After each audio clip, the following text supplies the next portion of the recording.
Hey, everybody, on a very special edition of Draft Therapy, I have a special guest with me, and they're coming right up.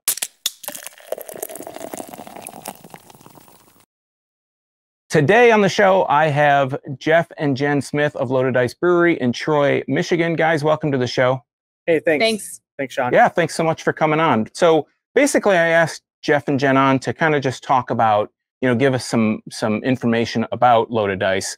So I've read, we could go to your website and read your story and all that good stuff. But Jeff, tell us, tell the viewers what that kind of the concept and how you came up with the idea for Loaded Dice. So that's a good question. The concept is really strong on the gambling theme. So not to say that my family is a degenerate gambling family, but we do have a gambling history. My father owned racehorses. He loved the racetrack, went to Hazel Park and DRC and Northfield Downs, and I would just tag along with them. Family functions were surrounded around playing poker or Tripoli. We're also a family of bowlers, and with bowling in Michigan, gambling is involved. I happen to be I was reasonably a pro poker player, not really like on a scene, but I played often enough to be considered kind of pro in the local area of California where we lived for a short amount of time. So when we started going down the path of thinking about a brewery theme, it just felt natural to do something around gambling. And because we think it's it's an open canvas as far as doing different themes, different stories around gambling. I'm also a history buff, so I try to pull in a lot of history with some of the names. And I just think it's a fun topic. Everybody does take a little gamble here and there. We take calculated risks. We look at the odds and try to produce some fun, fresh beers that probably no one's ever really had. So you have another, besides having a really interesting concept, you have another kind of interesting, a lot of interesting things, right? So you have this, basically all the recipes that you use are open source recipes, right? Right. A lot of breweries would say, no, I'm making, let's take Bell's, for example. They make Hop Slam. Like, no, this is our thing. They don't have the recipe. But what I find interesting is there are so many home brewers that brew clone recipes. So it's kind of like, you're kind of taking the best of both worlds.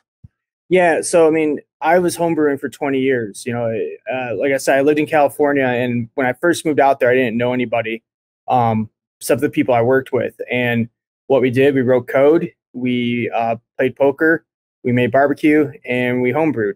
So that was like the circle of our life, for a long amount of time. So that's, my real job is, I'm a software designer. So that's where the open source kind of comes from. And it's important to me to give back to that craft beer, the, enthusiast, the homebrewer community. And, the recipes, I could find a clone of a lot of different beers out there, and it's not that secret. What it is right. It's relying on the process of how you get to that beer and, your water profile and things like that. You just can't replicate. You can try, but you're not going to get quite there. But as far as the recipes are concerned, I have no problem sharing them. I think it's important to give back in that way because that's how I started. I wanted to make a Fat Tire clone when we first moved back to Michigan because I couldn't get it. Right.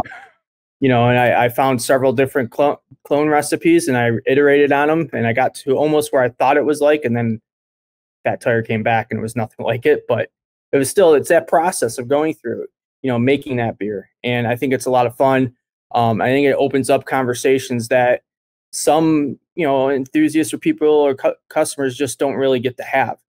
So it was important to me to start that kind of, theme or theory around opening up a brewery as well. Yeah. And like you were saying, there's so many variables that even if, like you said, you exactly replicate it as close as possible, it's never going to be the exact same thing. So I found that, just a kind of interesting thing. And another thing, is the Futures Bets program. Can you explain, kind of the idea behind that, or explain basically what it is? You want to talk a little bit about that, or? That's all you. Okay. That was your brainchild. Well, it's not unique to me.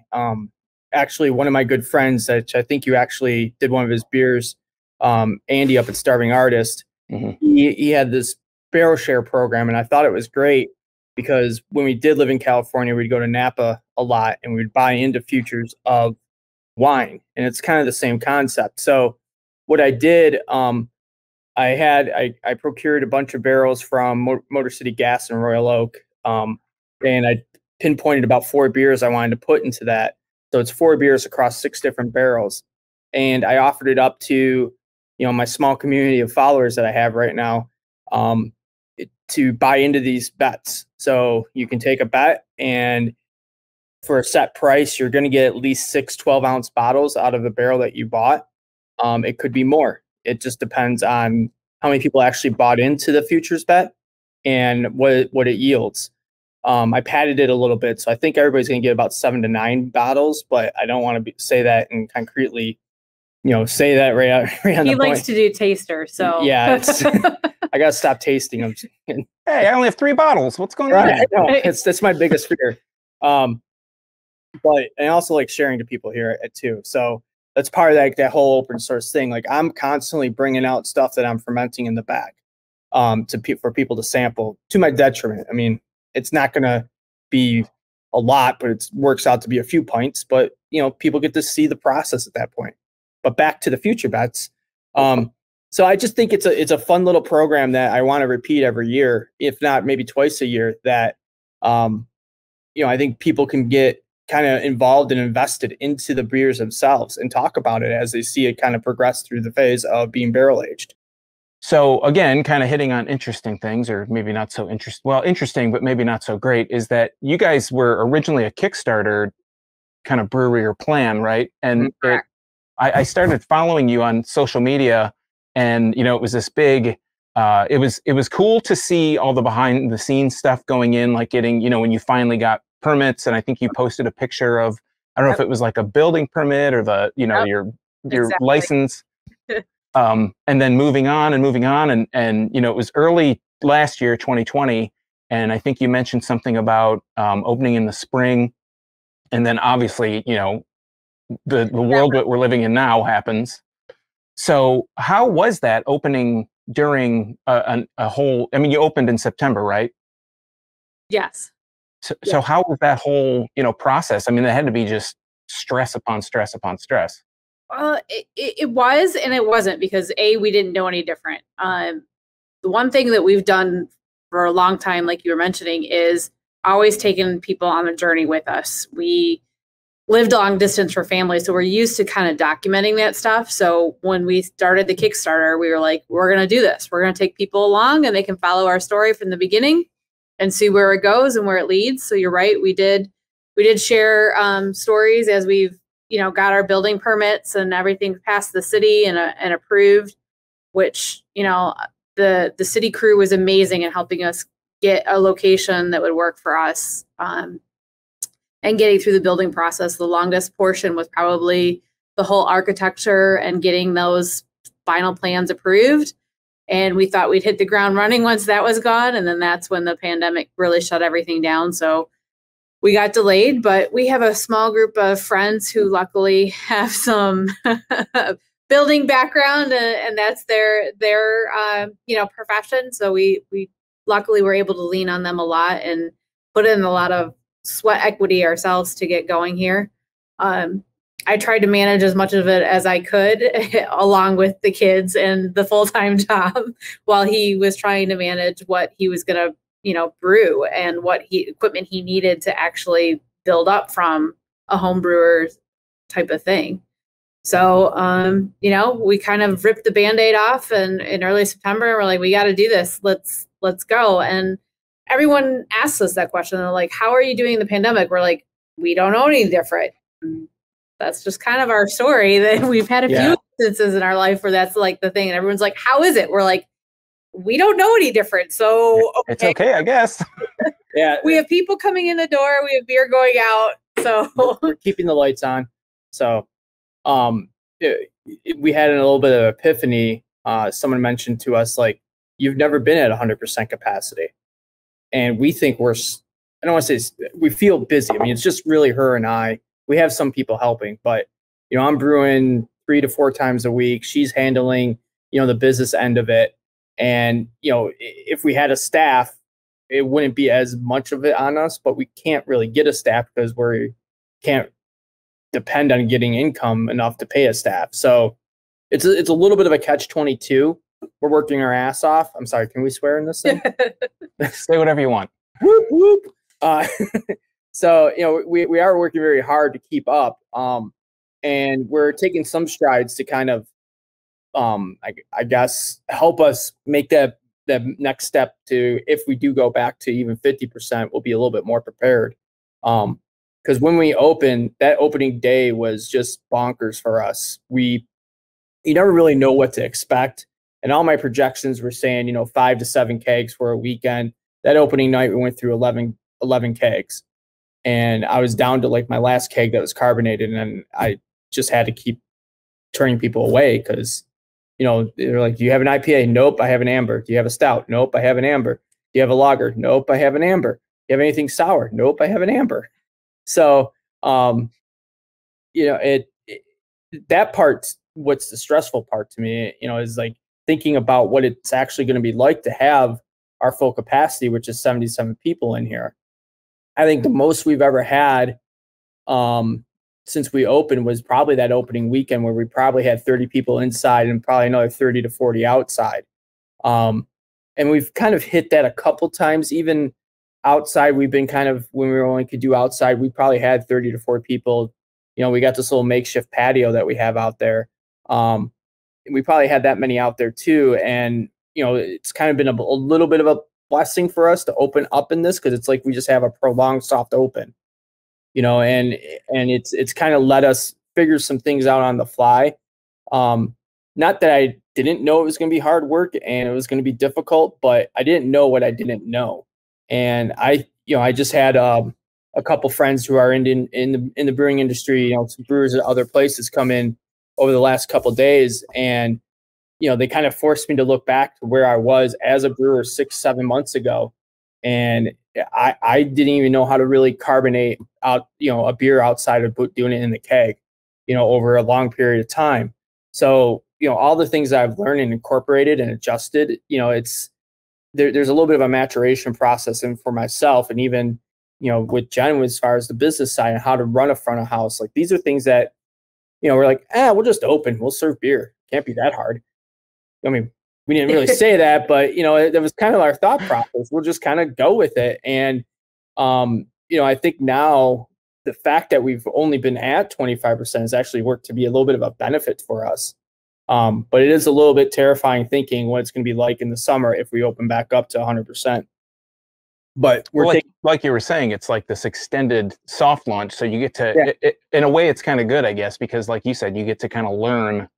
You know, you don't know what you don't know. You don't know how a normal opening would be. So you kind of go, and as it gets, you know, you get to kind of learn as you go, and it's maybe the penalty isn't so harsh. Yeah, and we haven't had that large overhead, you know, nut to make every month. So if we had a staff, if we open at 100%, the plan was to have a staff. You know, and we didn't have that. We didn't have to have that unfortunate conversations with those people saying, "Look, we can't support you now." You know, and you know, that's kind of a blessing in a way, I suppose, if I have to take like kind of a warped view around it. But you know, opening in a pandemic, like Jen said, like we just don't know any different. We're just charging forward. We're trying to make fun, adventurous beer. We're trying to create an atmosphere that's fun and a little bit unique.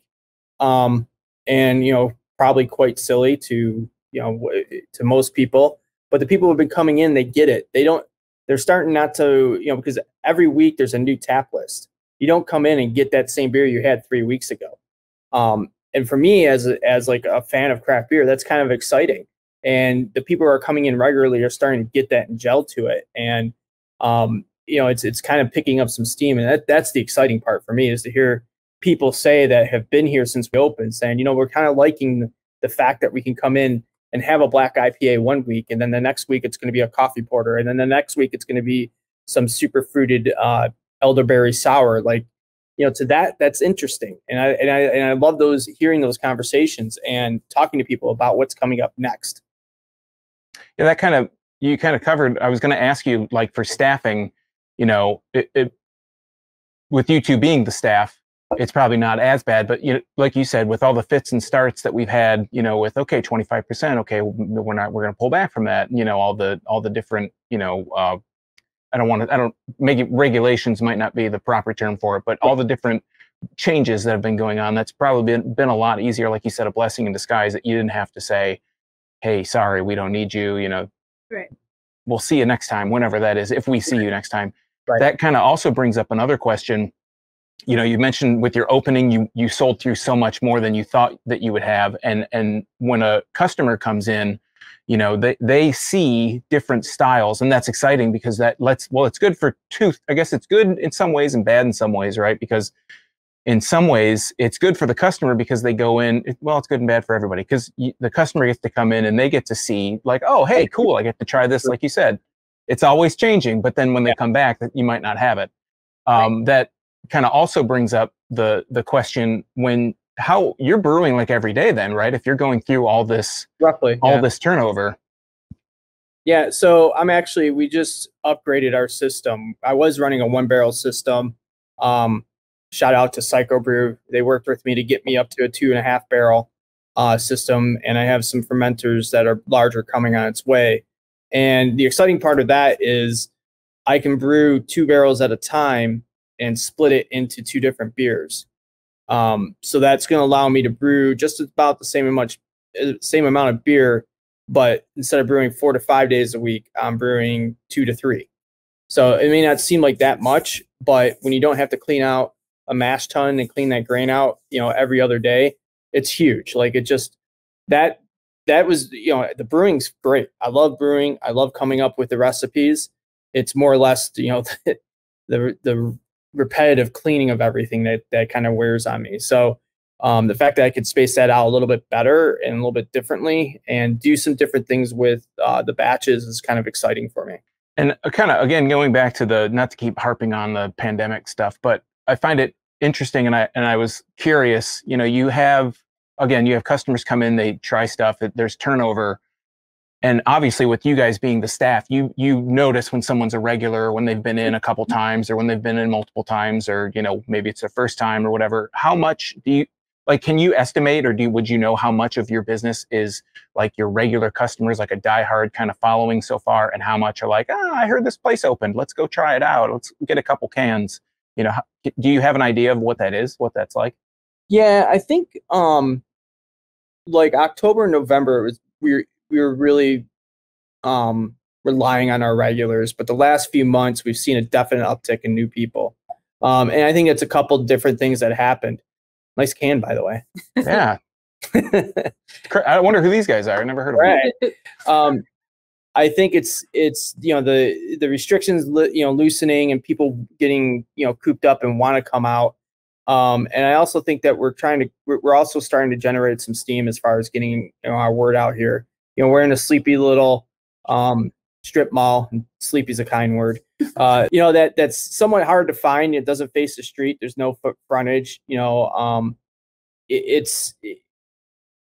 I think people are now starting to come in that have heard of the place. We're starting to get a little bit more press. We're doing some things locally that's starting to boost it as well. So I think we're starting to see. I don't want to say it's a 1-to-1, but it's definitely has increased. I would definitely say we're still on like the 50-50 mark, like Jeff was saying. The people that were here and during the last, closure where it was outside only was definitely our diehards, and they're brewery followers for multiple breweries. Mm-hmm. And they knew they needed to get out and support us as well as others in the industry to keep us going. So that was good. We have those people in here. We know we have regular conversations with them. Great. But we constantly have people walking in going, oh my gosh, I've driven by you so many times that I just saw the sign yesterday. How long have you been here? We're like, we've been here since September. And they're like, really? Have you been open the whole time? We're like, yeah, the sign actually went up before we opened. So, we are still in that growth period for us and finding new people. I'm really excited to start getting into the warmer weather and hoping that we get a little bit more, we're very close to residential. So we're hoping to pick up a little bit of foot traffic. We do have people who walk up here with their dogs, and had a lot of dogs out here through through November and even December. I mean, we didn't really get crappy weather here till the end of January this year. So we've had, we're so appreciative of those people who have followed us and stuck with us through it all and come out and taken us a 6-pack home. And, right. I think that's been the most fun thing, is like just seeing that organic growth, like just seeing the people that are in the neighborhood that, like she said, walk their dog and come, or take bike rides and stay here. We consider ourselves pet friendly. We don't have food, so we can allow, dogs to come in. And, I'm a huge dog lover. I didn't really have the opportunity as a kid to have a dog, but I would have all the dogs I could. So, to see all these, I mean, we have regular dogs that, we have George Washington. He's a golden retriever who just loves it. We have Collie, who's a rescued pit bull. We have Penny, who's another golden retriever. It's a great thing. Like, I just love the fact that people are comfortable enough to bring their dogs up here. We kind of have a brewery dog, Cosmo, one of the people who does help out and tends the bar a couple of times. She brings in her little puppy, and he's adorable. But he's still a puppy, so it's kind of hard. But it's almost therapeutic for the customers to see the dogs around. In a way, it kind of gives them a little sense of normalcy, I think. Yeah. And I think that's great. So you kind of touched on this, but with, opening a new brewery, especially opening it in this kind of time where, people might not be able to get out or might not feel comfortable getting out or whatnot. I find it, I don't know, a little bit interesting, a little bit amusing that, how much did you expect that you would be spending on social media, like on Facebook, on Instagram, on Twitter, I think I might have said Instagram, but like, putting pictures out saying, hey, new beer, doing all that kind of that stuff. Did you expect that you'd be like a brand manager when you thought like, I want to start a brewery? Yeah, we did. We both have a little bit of a marketing background, so we knew that was going to be a big portion of getting to be who we are. And that's part of, again, telling our journey was that start of that story. But we knew when selecting the name, when we're like, okay, if we choose something gambling related, how far can we take it? And that's when we just sat down and started brainstorming. And we're like, we have so many things to do with this, between names of beers, the name overall of the brewery, the, future bets, all of these opportunities that we can kind of all tie it back to really drive home that overall brand. And that's something I'm really partial to, because that's part of my job that I love. And so when we work on new designs and stuff, he'll send me stuff and I'm like, this isn't our font. You're breaking our brand style. Like, you can't keep editing it. And that's the creative designer in him of, I gotta have, the forefront design, but I'm like, let's keep it true to who we are. So when people walk down the street and see it, they know who it's from. For me, I globbed onto social media and I saw its power, almost instantly. I was working at a startup that did, social media platforms for, red ticket or red label companies. So like Coca-Cola and things like that. And I could just see, I remember we were pitching to TJ Maxx, and one of their things the executive told me was like, look, we have people in the dressing room taking pictures and putting it on social media and sharing what outfits they found for like $18. And at that point, I remember, because I had to do research on that, and I'm in some shitty bar in New Orleans looking up TJ Maxx photos in dressing rooms. A little sketchy. Yeah, might be interesting what you find. It was, yeah, interesting. But but with that, it's like I started to see the power early on of what we could do to promote our brand. And I don't want to say like I thought of it, way back then in 2002 when I did this, but you start to notice these things. And I follow breweries, I see what they're doing, and going back to my whole thing, like at my heart, I'm a craft beer enthusiast. I want to know what that new beer is. I want to know what it's about, why they made it, why is it different, why is it unique. And I think by doing that on a regular basis, like I'm pretty scheduled with my social media posts. There's some that I put out that are a little, off offbeat. But as far as like everybody knows, or should know by now, that Tuesdays I put out our hours. Wednesdays is what food trucks are coming. Thursdays pretty much what's on tap for the weekend, and then I start trickling in what new beers I'm going to put out, because Friday and Saturday I try to introduce a new beer each day. So I really think that it's not just promoting my brand, but it's also reaching out and letting people follow this whole thing along, because I think that's what I missed when I was starting to go into breweries. Like, I had no connection with the brewery other than the beer. Yeah, so it's really building that connection with our followers, our regulars, or even the new people, because we still have people coming. I've been following you since the beginning. I haven't had an opportunity to get there. I love your stories, and sharing what new is coming out or what crazy stuff that we're doing pushes them over the edge. Like, oh, I have to go try that one this weekend. Like, now it's on my to-do list. We know engaging them, it's going to take a while, and they're going to follow that story. And social media is the perfect platform, because it doesn't really cost us anything to share that and get it out there. We just have to somehow start connecting to people. And we've got lots of friends that share our stuff constantly for us. So that follower base is constantly growing still. Yeah, now I know the special formula, when you post, and so I can maybe be as successful as you are. I got it. I wrote it. I'm going to watch this back and just write it all down. Sure. Yeah. Hey. So I wanted to, you kind of touched on with social media and with the theme, and, we want to do a beer, and, maybe it doesn't fit the formula. I wanted to bring this up, and I kind of teased that this would be like this mind-blowing thing, and it's not. What I'm going to do is I want to show these two beers, these two labels. Look, Ma, one finger. We're going to do a close-up, and I'm going to take the branding away. Well, if I can figure it out. Okay, look at that. So this is the Performer Series. Are these the first two of the Performer Series, or is this like an ongoing thing? Well, there's going to be 4. Okay. We had to split it up over to the 2 weekends.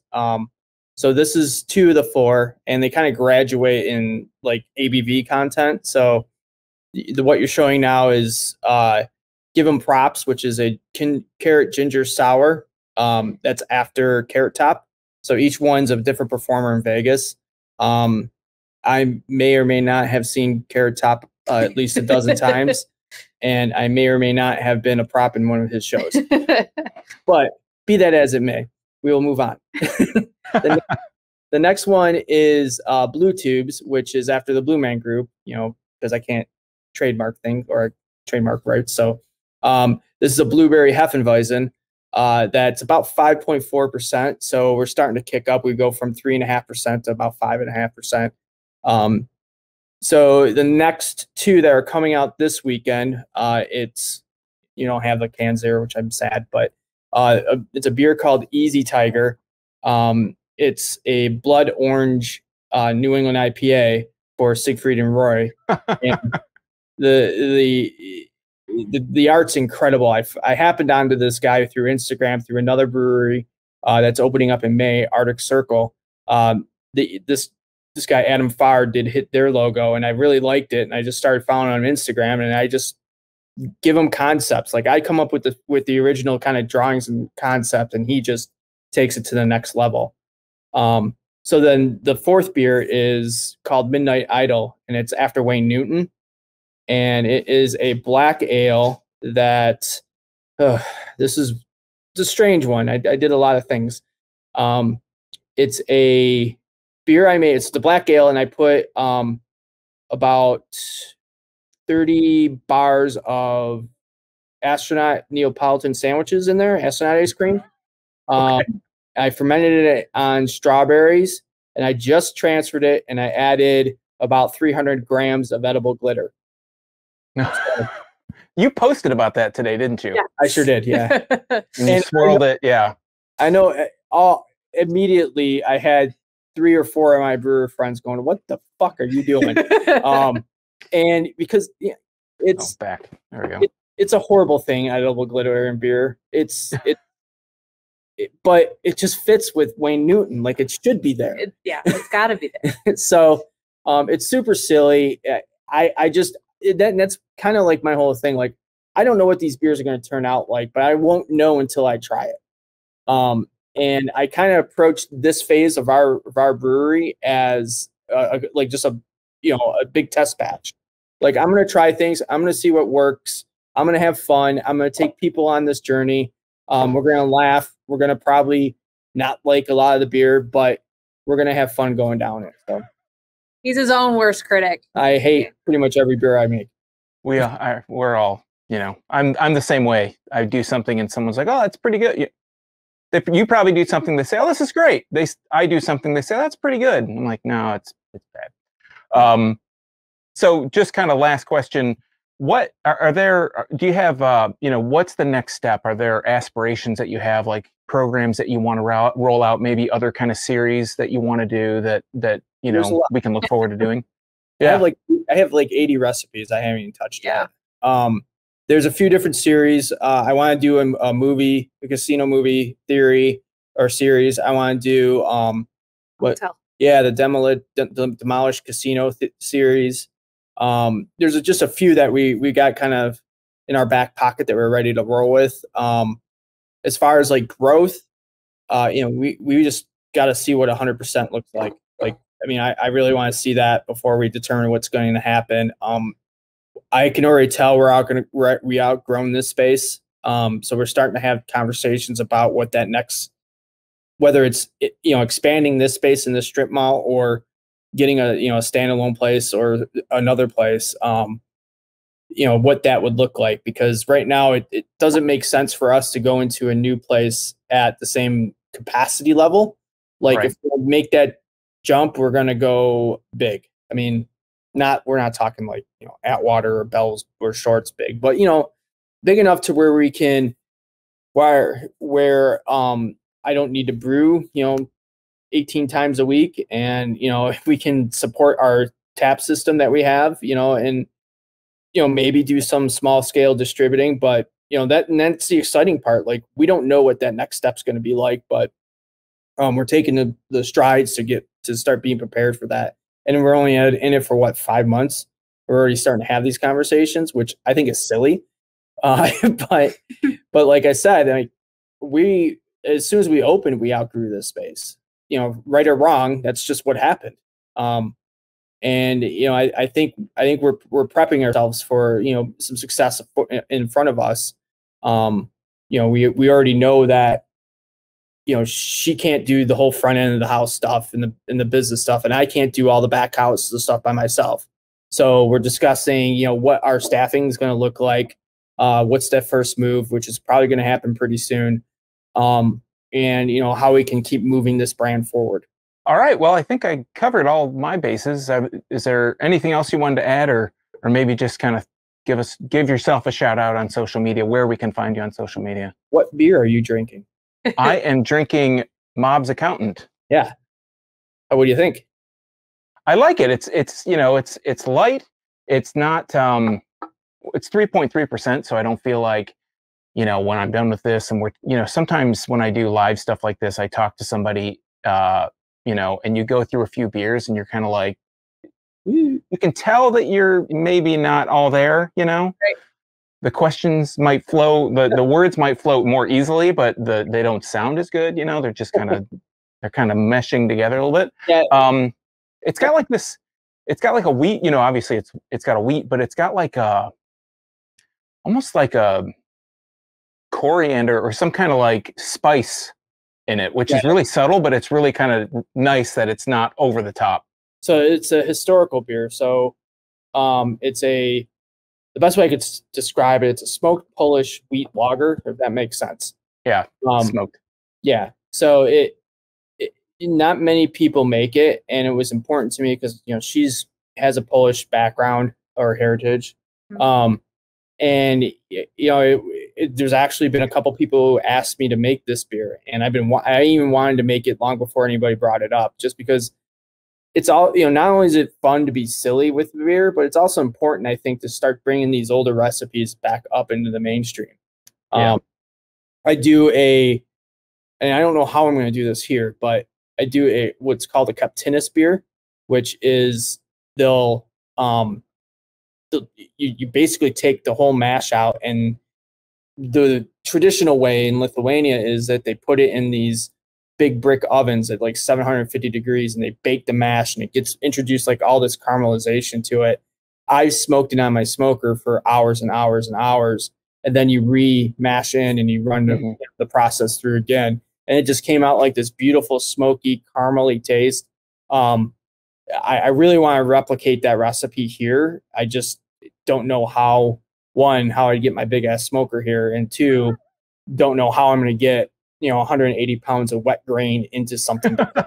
So little logistics to figure out. But I mean, like stuff like that, bringing these old recipes that just kind of been buried in history back out, I think is another fun thing to do. So look for some of that stuff to come out too.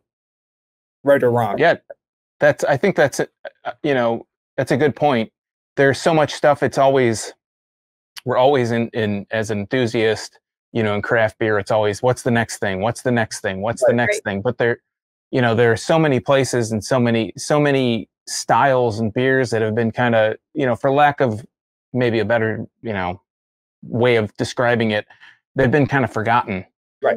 But we see little surges of them, little resurgences of stuff like Kolsch seems like it's been picking up recently, or everybody's kind of, not everybody, but it seems like brewers are way more, or really hardcore enthusiasts are way more into like Pilsners and lagers and stuff in that vein. And it's almost like the brewer has to push it and push it and push it and push it. And then eventually the enthusiast kind of picks it up, and it's like, oh, okay, that's pretty. Yeah, no, I do like this. Oh, wait, there's doesn't always have to be cutting edge. There's usually one beer on every tap list that's like made for the brewers, and whenever like they come in, it's like that's the beer that they get. So I always just find that funny, because I would order that, and they're like, "Are you in the industry?" I'm like, "This is before I open." I'm like, "No, man, I just like this beer because no one makes this beer." So. Yeah, I always think it's really funny to go into a place, or not funny, but interesting to go into a place that might be known, maybe publicly known for a specific style. Like, let's take, for example, if I went to Old Nation, obviously Travis knows what he's doing and all those guys over there know what they're doing, but they're known for doing the New England style IPA or whatever, and trying a lager, or going someplace that's really known for, one specific style, and then trying the brown. Trying something that's like the humble kind of beer that they probably don't turn over much brown, but it's kind of, it's maybe a fun side project, or something that might be a little bit easier to make, and you try it and you're like, oh, that's pretty good. Yeah. I would love to be able to have 6 taps that I would just kind of rip through and make that beer over and over again. Part of me really wants that, but then the ADD kicks in and I'm like, nope, can't do it. Like, I got to make this damn fruited sour sparkle beer. So. Well, it's always kind of fun to try new stuff, and I think that's another thing, especially here, because there's so we're used to driving. We're used to driving to work, or we used to drive to work, but driving to go pick up your kids or go get the closest I don't know, Trader Joe's is like 20 minutes from me, but that's no big deal. I'm used to it, and I think that kind of lends to all Michigan being so, especially Southeast Lower Michigan, being so dense with all these really great breweries that you can just go to, all these different places. It's not gonna, like, oh, I'm gonna check out Loaded Dice today. I'm gonna go to, Ferndale Project. I'll check out Urban Rest. I'll, go to some place that you might have never heard of, just to roll the dice on maybe, they've got something that you'd like to try. Yeah. Hey, I'm buying into the whole motif here. All right. Well, thanks so much for your time. No problem. I appreciate you coming on. And so again, where can we find you on social media? Oh yeah, that's important. So we're at Loaded Dice Brewery on Instagram and Facebook, at Loaded Dice Brews on Twitter, Untapped Loaded Dice Brewery, loadeddicebrewery.com. I think that covers it. Yeah.